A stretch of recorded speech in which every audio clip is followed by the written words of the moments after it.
আপনারা যে দাড়িওয়ালা টুপিওয়ালা ভাইদেরকে মৌলবাদী দিয়ে আখ্যা দেন, আমাদের জন্মের পরে কিন্তু সেই দাড়িওয়ালা টুপিওয়ালা ভাইরাই কিন্তু কানে আজান দেয়।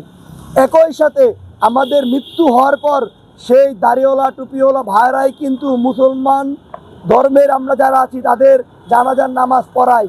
একই সাথে আপনারা যত ক্ষমতাশীল ব্যক্তি হন না কেন, সেই দাড়িওয়ালা টুপিওয়ালা ভাইদের পিছনেই কিন্তু নামাজে দাঁড়ান।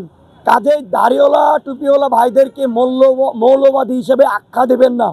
তারা আমাদের সম্পদ, আমরা ইসলামের সম্পদ, আমরা মানুষ, আমরা সবাই একই সঙ্গে মিলেমিশে বসবাস করি।